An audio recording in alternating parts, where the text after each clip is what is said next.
This is More Than Money with Mapalo Makhu, brought to you by Sasfin Wealth. Welcome to More Than Money. I'm Mapalo Makhu, a personal finance columnist, and I love having money conversations that change people's perspective about finances. Why am I doing this podcast, you might ask? To talk about money. Not the paper stuff. I mean the baggage, the feeling, the emotional, heart-wrenching stuff. We find this conversation so uncomfortable to have, which is why on this podcast, I have decided to have this very difficult conversations. We are going to have some difficult discussions because better money conversations lead to better money confidence, and healthy money dialogue leads to healthy money decisions. Today, I'm in conversation with one of the youngest portfolio managers at Sasfin Wealth, Muhammed Wagley. Thank you so much for joining me today. Thanks for having me. Lovely to be here. What does it feel like to be the youngest portfolio manager? I suppose it's not something that I ever really thought about, but when you say it like that, I feel an immense, point of pride. The only reason I'm here in this position is because I would say that everybody at the company really invested in me. They sort of held my hand throughout the whole process. And absolutely huge points of pride now to be here as a portfolio manager, one of the youngest in the country. So one of the youngest in the country as well. I'd assume so. Yeah. It's quite a lot of weight, isn't it, to be a portfolio manager, because you're basically managing other people's money. And for your young age, does the pressure ever really get to you? Do you think about the pressure often, or is it something where, I have a great team of people that I work with and I know that I can lean on them, and as I grow myself, it's not too much pressure? So I think the company was quite deliberate about how they did this. I've got the best team working around me, so I can leverage off them for really anything. But what I will say was that, right off the bat, I did feel, a bit of an imposter syndrome. Am I good enough to be doing this? I'm managing, as you say, the life savings of people that have worked their whole lives, and it's obviously not a process I had gone through, but you leverage off what you've learned, you leverage off the people around you. And I think often enough you realize that you know a lot more than you think you do. Yeah. And it's just about sort of applying that, and when I go to a client, I'm, practically speaking, I'm meant to tell them what they're supposed to be doing with their money. And if you do not sort of give off that confidence, I promise you the client picks up on it. So you can know everything, but how you communicate that is also so very important. And I would say I've just had the opportunity to be around so many stalwarts in this industry. And it's not that they're just there, they've actually taken an interest in me, in my professional development, my personal development as well. And I feel, at the risk of sounding very, arrogant perhaps even, that, I've got the tools to do this job, and I've got the tools to do it sort of better than I'm doing now, because growth is absolutely key as well. Just because I'm here now, I don't want it to end here. I want to be, great at my job, world class even at my job one day. I love that. So you're quite ambitious, which, for me, it's like a massive tick, right? But you mentioned the imposter syndrome. How have you managed that or been able to get over that hurdle? Because I think anyone who is young, even people who are in their 30s, 40s, they still feel that imposter syndrome where, you doubt yourself, you think to yourself, am I worthy to be here? How have you managed that? So I think I'll note one thing which is very important. We've all got a blind spot when it comes to ourselves. When it comes to giving advice to your friends and this and that, you will always put them on a bit of a pedestal, but you do not do that to yourself. And I spoke to people around me, and I think I was, quite open about, the troubles that I was having, the insecurity, I suppose, that I was having. And, just to get a bit of sort of peace of mind to know, look, Mohammed, I can't give you feedback to say that, look, you're where you want to be right now. You're probably not, you probably never will be, but you're on the right path. You're going to keep heading in the right direction. And then what I found, over the course of sort of the almost 3 years that I've now been doing this, experience is king. You learn how to deal with something, and you make mistakes, and as you said earlier, not to make the same mistake again. And that really goes a long way. So I would say experience is key, and also speak to the people around you, leverage off them, because they've always got your best interests at heart. And often enough, you're not very objective when it comes to yourself. You tend to treat yourself a lot more harshly than you would others. So You just need someone to Yeah. to make you aware of that, number one, and then, accept it Yeah. and be nicer to yourself. Yeah. I think it's sometimes easy to say, talk to the people around you. But that requires vulnerability. Being vulnerable is hard. How do you actually go about it? I completely agree. But what I will say, there's such a weight that's lifted off your shoulders when you Yeah. acknowledge, like, Yeah. you know what, I'm having trouble here. You're not perfect. Nobody is perfect. And I think you'd be surprised, especially if your circle is a good one, and one would hope that is the case. You'd be surprised how often people are willing to, lend an ear first and foremost. And then, going above and beyond that, lending a hand. Okay, Muhammad, there's trouble here. Let's see what we can do to make this right. And every single time I've reached out, more often than not, people have been so willing to help. And I think it's important that we know that we can reach out. You're not perfect. Nobody's and perfect. no man is an island, No right? man is an island. You can't expect perfection from yourself. You're setting yourself up to fail. So be vulnerable. Be open about that. It's very important. Yeah. So in the 3 years that you've been a portfolio manager, has there been a time when you made a big mistake? And were you able to communicate that to the team without really beating yourself up? And what are the lessons you learned from that mistake? I'd love to say no, but, I'm glad that there's a mistake. But the reality is there's been a few mistakes, really. Often enough, there'd be sort of processes that I might not have been as clued up on as I perhaps should have been. And, let's say processes were not followed, and that led to delays here and there. And all I could do was really, identify like where those delays came in, where in the process I had slipped. And invariably, there was something I could have done better. And just try to implement that sort of going forward. I'd communicate that to sort of all the relevant stakeholders in the team, communicate it to the client, just so everyone's on the same page and everyone knows what needs to be done going forward. I would say when I started working at Sasfin, the best advice that I got was from my manager. And he told me on day one, he was like, Muhammad, you're going to make mistakes. What is important is that, number one, you learn from those mistakes, and number two, we put the client in the right. And there was no sort of judgment, when he said that, not to say like, Muhammad, you're clearly a silly guy and you'll make mistakes. It wasn't anything like that. It was just, the nature of being in any role, you are going to make mistakes. And I think I really needed to hear that because, you have this impression coming from varsity, going into corporate, that things need to be done a certain way. And if they're not, you're going to be in trouble. But there's processes for everything. Everybody makes mistakes and, that is to be expected. So I think coming back to what I was saying earlier, don't put so much pressure on yourself.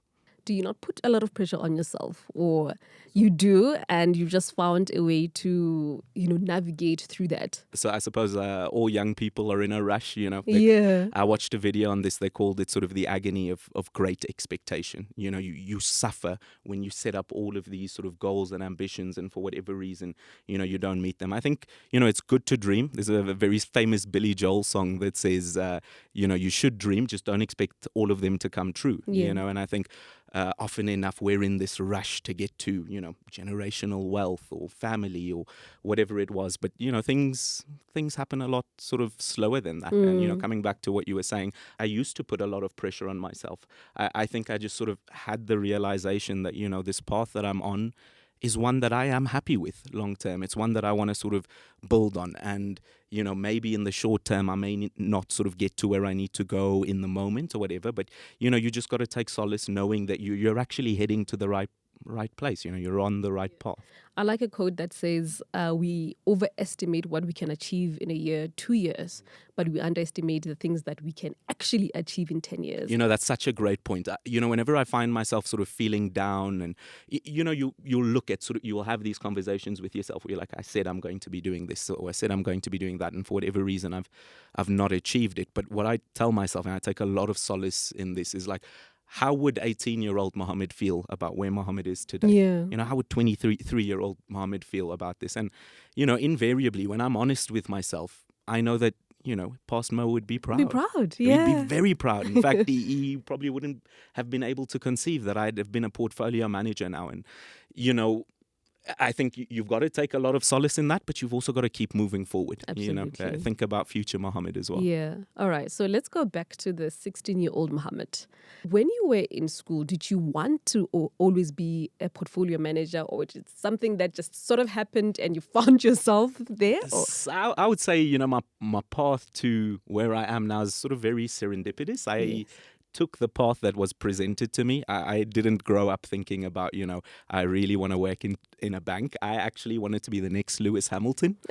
He was my hero growing up. I took the path that was presented to me. When I ended up, I started in the Sasfin Wealth graduate program, if I'm not mistaken. It was one of the first ones. And I was very fortunate with my placement. They placed me in David Shapiro's team. Full disclosure, at the time, I didn't know who he was. But, at the interview and everything, I was like, wow, David Shapiro, I've got to work for this guy. Yeah. And, obviously over the course of the role and things like that, you learn more about these people, you work with them.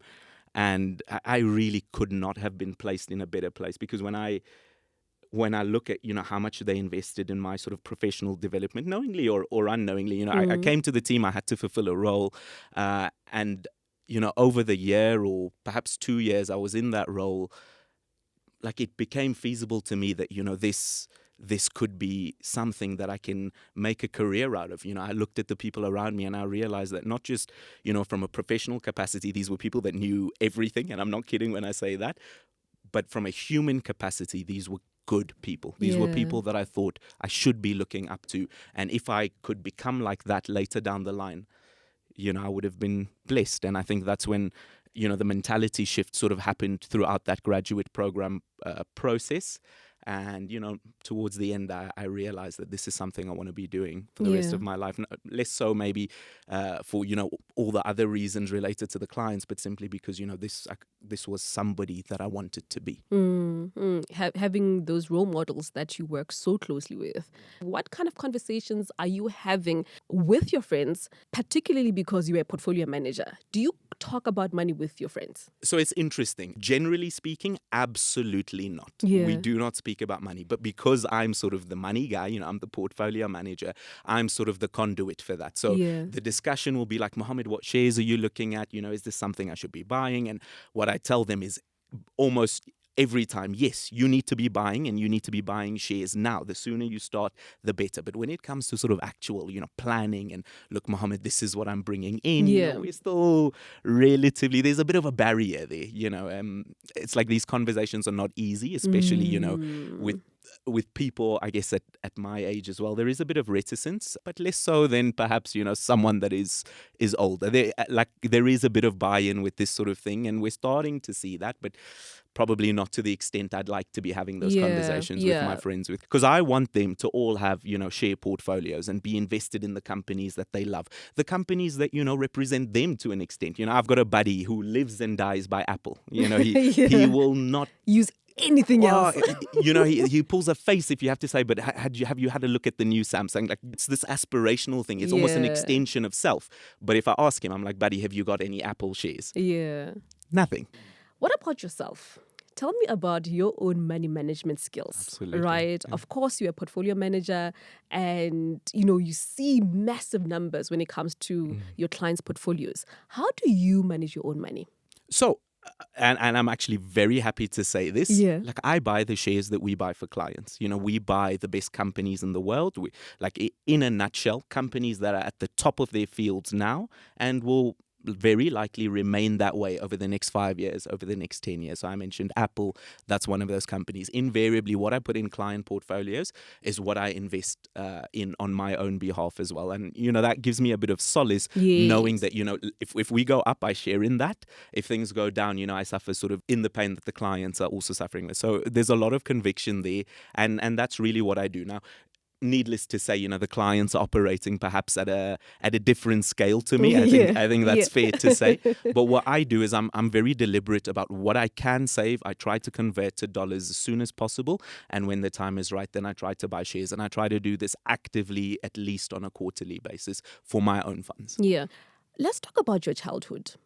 Growing up, did your parents talk about money? Was it something that was discussed? Was it something that was taboo? What were those conversations like? It was very taboo, I would say. And in fact, in many ways, it still is very taboo. I've got a good relationship with my parents. They know what I do for a living. And I think, again, that's been a bit of an avenue for them to maybe start having these discussions with me. But, because it's my father, because it's my mother, there is a bit of sort of awkwardness, as one can imagine, when we do discuss this. But growing up around the house, it was a big no-no. Where sort of money would be involved was, mom and dad, can I have something? And if for whatever reason it was too expensive or perhaps my marks in science were not good enough, then that's when sort of the money conversations would be had, And my father and mother are both professionals. They studied very hard, they worked very hard, and I'm happy to say, done relatively well for themselves in life. These are both professionals, and yet, these conversations are still sort of quite challenging. I think a lot of that is, due to cultural things within the context of my own family, when there were sort of people that had passed on, and you had to start having these discussions about the will and the estate. Like, things invariably turned ugly, and I think that was part of the reasoning why they kind of kept us at an arm's length when it came to having these financial discussions. But what I can tell you is that we're making progress. We're getting there. We're getting there. I am also still their son, and I would say I operate in quite an important job. We manage people's savings, their life savings. And it's, I think, a bit difficult for my folks to maybe reconcile that part of, my professional life with, their baby. Yeah, their baby, their kid. So I think that also plays a factor. But, it's important. I think slowly starting to understand the importance, not just having these conversations with me, but having these conversations with people around them as well. Gauging what other people are doing with their funds. Because even within these professional circles, I think you'd be very surprised at how much is sort of left still underneath the mattress, and that's a problem. We want to be getting these into sort of proper investments. That's obviously what I'd like to be doing for my father, and for the people within his circle as well, who really just don't know about the options available to them. You are listening to More Than Money, a podcast collaboration brought to you by Sasfin Wealth. At Sasfin Wealth, we empower our clients to reach their global investment goals, to retire with dignity, and to leave a lasting legacy. If you would like to have real money conversations, visit sasfin.com/wealth and talk to us. Enjoy the rest of the podcast. Let's talk about your first paycheck. Okay, so this was when I was a graduate, and let me tell you, I went straight to Zara and I bought a couple of shirts, I bought some pants. Because you want to look smart, right? Yeah, absolutely. I thought it was also before I did that, I should have actually started with this. I got something nice for my parents. It was just like chocolates and flowers and things like that. I thought it was important maybe just to do something for them. And in fact, the payday, I was actually made aware that, by my sister, like maybe you should do a little something there. So I really appreciated her looking out for me. But that was it. I can happily tell you I've actually still got all of those clothes and things like that. So I wouldn't say any of that was wasted. And I think money and time are sort of similar in that respect. If you enjoyed wasting that, was it really wasted? If you enjoy wasting, hey, I think it's a very famous quote. It's that time you enjoy wasting is not time wasted. It's not time wasted. So I felt kind of similar about that. Yeah. You mentioned your sister. Do you talk about money with your siblings? Shame. So my sisters are much better with me, I suppose, in that respect. Fortunately, they've never looked at me sort of as, my kid or my child or whatever. So it's a little bit easier for me to have those conversations with them. So my sisters are both doctors. I'm actually the odd one out. My elder sister's a dentist. Baby sister is not so baby anymore, but she just qualified as a medical doctor. And I think like right as I started this journey and my own sort of investment journey, I was very deliberate about borderline forcing my sisters, while you are saving, while you can save, try invest some of this. And, we started that, I would say, in probably 2020, 2021. And by and large, it's been pretty good in terms of market performance since then. And I think had we had, let's say, 3 challenging years, my sisters would have looked at it and been like, well, what really is the point of this? But fortunately, we had 3, let's call it 2, maybe good years of the 3. And, the investments have turned out well. And now they sort of add on to it without necessarily having to, check with me. Because I think what was most important for me is, the process. I needed to get them comfortable with the process. Save X amount of money, deposit to this account, and then from there, how do I get that to dollars? How do I buy the share? And at this point, they're so comfortable with it. They'll tell me like, look, I've bought this. I follow this company, Etsy. My younger sister, for example. Yes, I love Etsy, by the way. Yes, so she had invested in Etsy, and Yeah. she made quite a nice profit on it. She ended up having to sell it for. I think she needed the funds for X and Y, but it's not rocket science. I think everybody thinks you need to get in touch with a portfolio manager. These are the only guys who have their sort of finger on the pulse. Everybody thinks I'm a rocket scientist. I am not. I've got this other buddy. He buys probably every single month. He'll go and he'll get a new sneaker. He tells me there's these new Travis Scott sneakers coming out. He's done a collaboration with Nike, yellow and blue, not necessarily my favorite, but Travis What a Scott. combo, yeah. Yeah, Travis Scott has put his name to it, so it's some sort of aspirational thing. It's a Yes. collectible. People are going to want these, and he'll get one such sort of sneaker every single month. And I think what, you are so firmly entrenched in this sort of sneaker culture.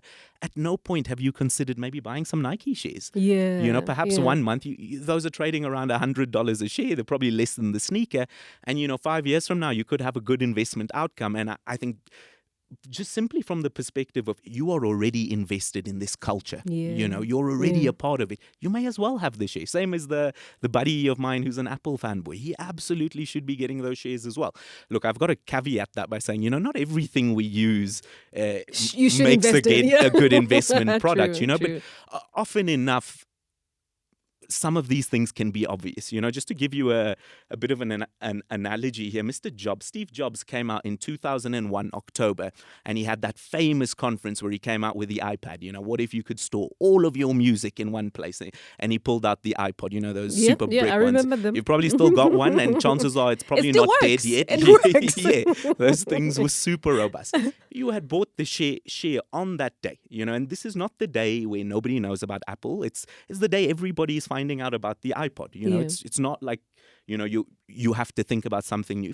If you bought the share on that day, you'd have done tens of thousands of percent. That $1 you had invested would probably be worth like 500 odd now. And it's just you don't need to be a rocket scientist. You kind of just need to see what's going on around you, and you need to keep sort of in the back of your mind a view towards quality. But I think it's a time thing, isn't it, when it comes to investing, that you are asking me to put money away into something that perhaps I don't quite extract the value from today. So how do you kind of start changing that narrative that you can wait 5 years, you can wait 10 years, you can wait 15 years? I think the way we look at investments with specific reference to equity, I think we need to change that. Yeah. A lot of that, I would level a lot of blame here towards maybe some of the Forex traders and I guess what the layman is seeing on social media and things like that. Because I think people look at investments in general as a vessel to get rich as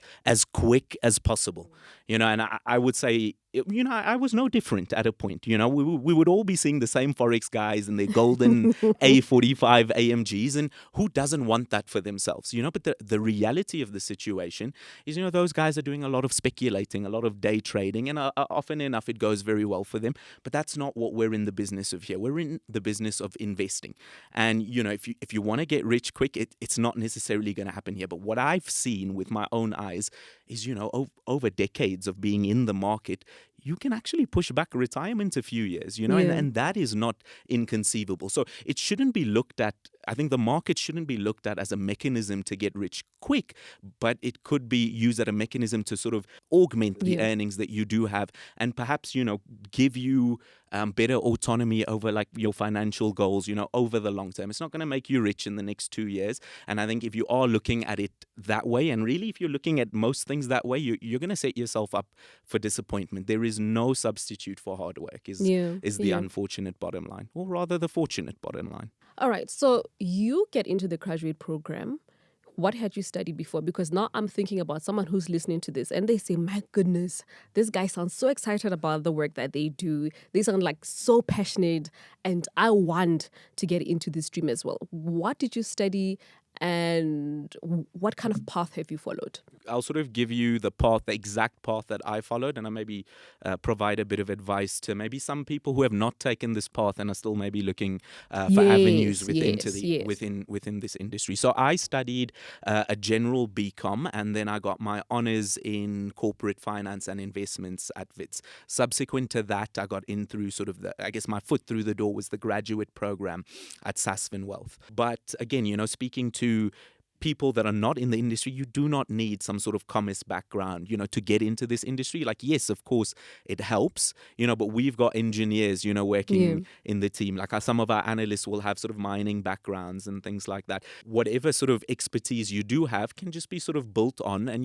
you kind of just need to maybe apply that to an investment perspective, and you will be able to add value here. And again, coming back to the thing about me not being a rocket scientist, anyone can do that. Chances are, if you're, let's say, somebody who works at the mine, even though I will have sort of knowledge of what goes on sort of broadly speaking, you'll have more intimate knowledge, you'll have more of sort of an expert view. And I think people tend to sort of underestimate that from time to time, the amount of time we leverage off sort of professionals that are specialists. Yeah. That is actually quite incredible advice. The one thing that I'd say you need, even though you probably don't need, but you really should have if you were trying to get into this industry, have a portfolio. Have companies or whatever it is, investments that you've invested in with a track record. That's, I suppose, the most important thing, because, we were speaking about this earlier. It's like you won't trust someone to invest for you if they don't have a track record of investing for themselves. Absolutely. All right. So what is it that you hope for your career? Where would you want Muhammed to be in the next 5 years, 10 years? Well, I'd like to have grown my book a little bit more. I think I've been taking steps in that respect. I'd also like to be a little bit more prevalent, at least within a South African context. When I think about my brand, I'd like to, get my name out there a little bit more. But I think first and foremost, I just want to be a little bit better at my job, on a day-to-day, better in my communications with clients, better in my communications with the people that work with me as well. I'm sort of almost too acutely aware that I'm not the finished product, and I just want to sort of keep leveling up on a day-to-day basis. And I do have goals over 5 years and 10 years, but it's almost as if I don't want to be sort of too married to those long-term goals, because it's almost as if what happens in the near term, what I do on the day-to-day, matters more. Yeah, and I know it compounds. Everything that you're doing today compounds. My favorite word. It compounds. And if I keep heading in the direction I'm heading in, doing the things that I'm doing, 38-year-old Mo will look back on 28-year-old Mo and know that I headed in the right direction, did all the right things. It's coming back to what we were saying earlier, managing expectations and managing pressure and stress for myself. I think probably the best way for me to go about it is just to do things on a day-to-day. On a day-to-day basis. All right. So what is the one thing that, if I gave you $1 million today, that you'd splurge on? Splurge on or invest on? No, splurge on. Obviously, you're in the industry, you know the importance of investing and long-term and equity. But I just want to know, what would you splurge on? I would get very little for myself. You'd find me there again at Zara, maybe H&M as well. Or in fact, you've given me R1 million. Maybe I'll go to Diamond Walk and look for one or two things there. But I would say that when it comes to like people around me and my social life and things like that, I love giving gifts. Yeah, it's what I'm most receptive to, and I just love seeing people's reactions when I give them things. I would splurge on mom, dad, my sisters. Probably buy a few games. If I'm being very honest with you, I think I'd have a lot of money left over afterwards. I don't spend really that much. I play a lot of paddle. I don't know if you're seeing all these courts around. Yes, they are everywhere now. But short of building a court myself, I think R1 million would go a very long way. That'd be paddle probably for the rest of my life. Yeah. But yeah, clothes. Clothes is probably the short answer. Anyone and everyone experiences setbacks. Have you experienced any setbacks that really took you aback and made you feel like, you know what?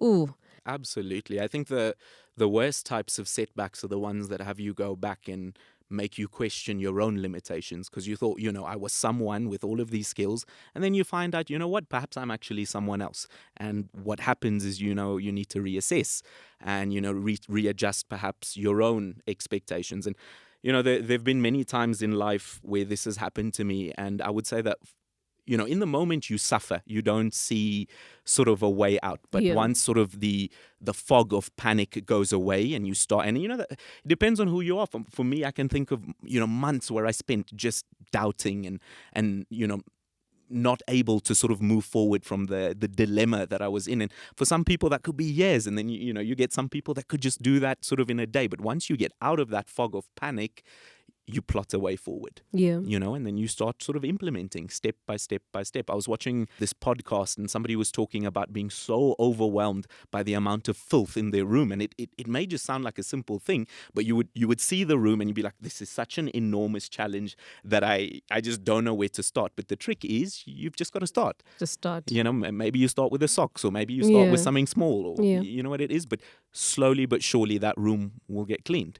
And it was sort of like that with me. I needed to, number one, make a plan of action to get out of the sort of slump that I was in, and then start implementing. And when you do, like a year removed from the suffering that you had last year, you do not even sort of remember being there. But the process of, working through it is so fundamentally important. They say, and I'm pretty sure I saw this in the office, but they say a wise man learns more from his defeats than a fool does from his victories.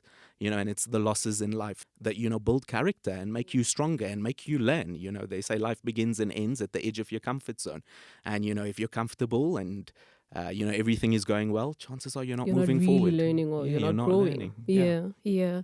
I think especially for young people, defeat or obstacles can get quite overwhelming, right? How do you, if your peers are listening, right, how do you set the goals and actually start moving towards reaching those goals? So I think a lot of that has to do with, setting realistic goals. Yeah. Maybe instead of telling yourself, look, I'm going to clean the room by the end of the week, tell yourself that you'll have cleaned up the socks by the end of the week. And I think this is very closely linked to what we were talking about earlier, having a blind spot when it comes to yourself, and not being able to, I would say, correctly judge, your own expectations and things like that. You mentioned, we sort of overestimate when it comes to ourselves. And in doing that, you kind of set yourself up for disappointment because, in the back of your head, it's almost like, I better do this. Not that you should be able to do this. You can do this. It's like, I need to get this done. I better do this. And if I don't, then I am sort of all the negative things I said about. Yes, it sort of just reinforces. And, you set yourself up for failure and then that becomes a vicious cycle. How are you going to get yourself out of this cycle if everything you're doing is reinforcing, negative things that you believe about yourself? That's why I say start simple. Take the pressure off yourself. You can clean the room. Like, I know that I can clean the room. Everybody can, right? But it's just every day that you don't reinforces the negativity that you feel. So start with the socks. Give yourself a more realistic goal. Muhammed, it has been wonderful having this conversation with you, the youngest portfolio manager at Sasfin Wealth. Any last parting words to anyone, especially who wants to become a portfolio manager? Well, don't be too arrogant. Listen to the people around you. The people around you have good insight, especially if you know that, they've got a vested interest in seeing you succeed. I always say this, it's perhaps not entirely true, but I would say that outside of family and friends, everyone who had a vested interest in seeing me succeed in life was sat in that building in 140 West, all the people at Sasfin. And I feel that. Leverage off the people around you that know more. Don't be embarrassed to not know something. If you don't know something, pick your hand up and ask. Have someone explain it to you like you're a child. Because at the end of the day, perhaps your pride might take a bit of a beating, but now you know what to do going forward. Always ask questions. Don't be worried about how people are perceiving you, because let me tell you, they're not thinking about you. And they're not thinking They are about not thinking about you. They're thinking about themselves and their own demons. So ask your questions. Don't worry about other people thinking that you're silly, you're stupid, or whatever it is. Ask your questions. Learn as much as you can. And always keep an open mind. One of the other best pieces of advice I got was from Mr. Shapiro, who said that he doesn't discount anything. You've got to be fluid. In an ever-changing sort of environment, you have to be similar. Can't just be afford to marry to investment ideas and things like that. You've got to be fluid. Thank you so much, Muhammed. It was lovely talking to you. This is great. Thank you. This was a Sasfin Wealth podcast. Visit sasfin.com/wealth for more information.